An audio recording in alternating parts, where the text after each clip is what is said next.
warahmatullahi wabarakatuh. Hai, anak-anak hebat yang soleh dan soleha kelas 6. Apa kabarnya hari ini, nak? Semoga kita semua selalu diberikan kemudahan dan kesehatan oleh Allah ya, nak ya. Amin, amin ya rabbal alamin. Hari ini kita akan lanjutkan pembelajaran kita tema 1, subtema 1. Namun sebelum kita mulai pembelajaran kita, jangan lupa ya nak ya, kita berdoa terlebih dahulu. Bismillahirrahmanirrahim. Rabbishrahli sadri wa yassirli amri wahlul 'uqdatam min lisani yafqahu qawli. Rabbiz zidni ilman warzuqni fahman wa amalan sholihan. Baik, pada pertemuan sebelumnya kita sudah belajar tentang bagian-bagian bunga. Nah, bunga sepatu ini merupakan salah satu contoh bunga lengkap. Mengapa dikatakan bunga lengkap? Karena terdiri dari tangkai bunga, ada kelopak bunga, ada putik sebagai alat kelamin betina, ada benang sari sebagai alat kelamin jantan, dan yang tak kalah pentingnya, ada mahkota bunga.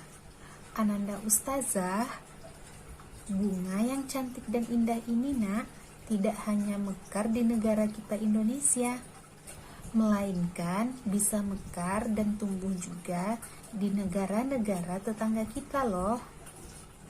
Hal tersebut disebabkan karena kita berada dalam kondisi geografis yang hampir sama, sehingga bunga yang tumbuh tak jauh berbeda. Contohnya nak, bunga sepatu. Bunga ini bisa tumbuh di Indonesia dan di Malaysia. Di Indonesia, bunga sepatu dijadikan sebagai bahan pewarna. Sedangkan di Malaysia, bunga sepatu disebut dengan bunga raya atau bunga nasional. Contoh yang kedua adalah bunga Kamboja. Bunga Kamboja ini mekar di negara Indonesia dan di negara Laos. Di Indonesia, bunga Kamboja digunakan sebagai pelengkap tarian adat, yaitu tari Bali. Sedangkan di negara Laos, bunga Kamboja digunakan sebagai dekorasi upacara keagamaan dan penyambutan tamu. Indonesia, Laos, Malaysia hidup berdampingan. Meskipun ketiganya berbeda negara, tetapi ketiganya memiliki persamaan dalam kehidupan sosial dan budaya. Oleh karena itu, mereka menggabungkan diri dalam suatu organisasi bernama ASEAN. Ada yang sudah pernah dengar belum tentang organisasi ASEAN, nak? Atau ada yang tahu nggak ya kira-kira apa kepanjangan dari ASEAN? Ya, ASEAN adalah Association of Southeast Asian Nations, atau perhimpunan atau perkumpulan bangsa atau negara-negara Asia Tenggara yang mewadahi 10 negara Asia Tenggara. Organisasi ini didirikan pada tanggal 8 Agustus 1967 di Bangkok, Thailand, melalui penandatanganan Deklarasi Bangkok. Nah, adapun dasar pendirian organisasi ASEAN karena persamaan letak geografis, budaya, persamaan nasib, atau sebagai bangsa yang terjajah kecuali Thailand, serta persamaan kepentingan yaitu ingin bersaing di kancah internasional. Ayo Ananda Ustazah, ada yang tahu nggak ya siapa saja tokoh pendiri ASEAN? Yang pertama yaitu Narcisco Ramos dari Filipina. Yang kedua, Adam Malik dari Indonesia. Dan yang ketiga yaitu Thanat Khoman dari Thailand. Yang keempat, ada Tun Abdul Razak dari Malaysia. Kemudian yang kelima, S. Rajaratnam dari Singapura. Mereka berlima menandatangani deklarasi Bangkok sebagai tanda awal berdirinya ASEAN. Ananda Ustazah, perhatikan peta berikut ini ya nak. Dari peta ini bisa kita ketahui batas-batas ASEAN yang mana sebelah utara berbatasan dengan Tiongkok, sebelah selatan Timur Leste, Australia, dan Samudra Hindia. Kemudian di sebelah barat ada India, Bangladesh, dan Samudra Hindia. Dan yang terakhir di sebelah timur ada Papua Nugini dan Samudra Pasifik. Nah, selanjutnya berikut adalah 10 negara anggota ASEAN berdasarkan urutan waktu bergabungnya. Negara anggota tersebut adalah 5 negara pendiri, yaitu Indonesia, Malaysia, Thailand, Singapura, Filipina yang bergabung pada tanggal 8 Agustus 1967. Disusul oleh Brunei Darussalam yang bergabung pada tanggal 7 Januari 1984. Kemudian negara Vietnam yang bergabung pada tanggal 28 Juli 1995. Selanjutnya, Laos dan Myanmar yang bergabung pada tanggal 23 Juli 1997. Dan negara yang ke-10 yaitu Kamboja yang bergabung pada tanggal 30 April 1999. Nah, setelah kita tahu mengenai negara mana saja yang tergabung dalam organisasi ASEAN, sekarang kita akan belajar tentang kondisi geografis dan kehidupan sosial budaya negara-negara di Asia Tenggara. Yang pertama yaitu negara Malaysia. Sebagian kondisi geografis Malaysia adalah hutan yang luas. Malaysia juga memiliki perkebunan luas yang menghasilkan karet. Hal ini membuat Malaysia menjadi penghasil karet terbesar di dunia. Negara yang kedua adalah negara Singapura.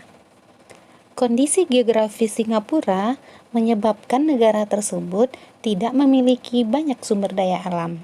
Usaha pertanian dilakukan secara hidroponik. Di negara Singapura memiliki patung yang menjadi ciri khas negara tersebut. Patung tersebut adalah patung Merlion, yaitu patung yang memiliki kepala singa dan berbadan ikan. Yang ketiga adalah negara Thailand. Negara Thailand merupakan satu-satunya negara yang tidak pernah dijajah oleh bangsa Eropa. Kemudian, hasil pertanian terbesarnya adalah padi. Bahkan, Thailand dijuluki sebagai lumbung padi utama di Asia Tenggara. Lanjut ke negara yang keempat yaitu Filipina. Masyarakat di Filipina memanfaatkan dataran rendah sebagai lahan pertanian dan perkebunan. Budaya Filipina merupakan perpaduan antara budaya barat dan budaya timur. Di negara Filipina, bahasa Filipina merupakan bahasa nasional dan bahasa Inggris merupakan bahasa pengantar. Selanjutnya, negara yang kelima yaitu Brunei Darussalam. Negara yang memiliki 423.196 jiwa ini terdiri atas etnis Melayu, Tionghoa, dan sebagian suku Dayak. Sebagian besar penduduknya menganut agama Islam dan bahasa resminya adalah bahasa Melayu. Bahasa Inggris dan Mandarin juga digunakan sebagai bahasa sehari-hari. Negara yang keenam yaitu negara Vietnam. Keadaan alam Vietnam bervariasi. antara lain terdiri atas bukit, gunung, hutan lebat, dan dataran rendah. Lanjut kita ke negara yang ketujuh, yaitu Laos. Wilayah Laos tidak mempunyai batas laut dan garis pantai karena Laos dikelilingi daratan negara Tiongkok, Thailand, Vietnam, dan Kamboja. Jadi secara umum, wilayah Laos bergunung-gunung dengan hutan tropis yang lebat. Negara Laos ini ditemukan oleh Ai Lau, yaitu orang yang terkenal akan kesederhanaan dan kesabarannya. Lanjut ke negara yang ke-8, yaitu Myanmar. Keadaan alam Myanmar berupa dataran rendah hingga pegunungan. Negara ini dijuluki dengan negara 1000 pagoda. Hal tersebut dikarenakan terdapat kuil-kuil suci Buddha. Karena sebagian besar penduduknya adalah beragama Buddha. Selanjutnya adalah negara Kamboja. Sebagian besar wilayah Kamboja merupakan dataran rendah dan dataran tinggi yang bergelombang di bagian timur. Sungai Mekong adalah sungai terbesar yang melewati negara Kamboja. Di negara Kamboja memiliki banyak candi. Pada tembok candi terukir dewa-dewa pada agama Hindu dan Buddha. Nah, kamu sudah mengenal karena keragaman kondisi geografis dan kehidupan sosial budaya negara-negara di Asia Tenggara. Namun, ada satu negara yang belum Ustazah sebutkan di antara 10 negara ASEAN yang sudah dijelaskan sebelumnya. Yes, that's right, yaitu negara kita sendiri, Indonesia. Nah, tugas Ananda Ustazah adalah bagaimana dengan kehidupan sosial dan budaya di negara kita Indonesia? Silakan Ananda cari ya nak. Boleh baca dari buku-buku atau dari media sosial ataupun bisa juga dari pengalaman yang sudah Ananda peroleh sebelumnya. Maupun boleh juga bertanya kepada keluarga seperti ayah dan bundanya. Lalu yang kedua, pilihlah 2 negara di Asia Tenggara yang menarik menurut kalian. Misalnya Indonesia dan Thailand, atau boleh juga Malaysia dan Singapura. Carilah informasi lebih banyak tentang kondisi geografis dan kehidupan sosial kedua negara yang telah kamu pilih tadi. Setelah kalian tahu lebih banyak tentang kedua negara yang menarik menurut kalian tadi, carilah informasi tentang persamaan dan perbedaan kondisi geografis dan kehidupan sosial budaya kedua negara yang sudah kamu tentukan. Nah, cukup sekian pembelajaran kita hari ini. Ustazah tunggu ya nak ya tugasnya. Tetap selalu semangat and good luck untuk Ananda Ustazah kelas 6. Assalamualaikum.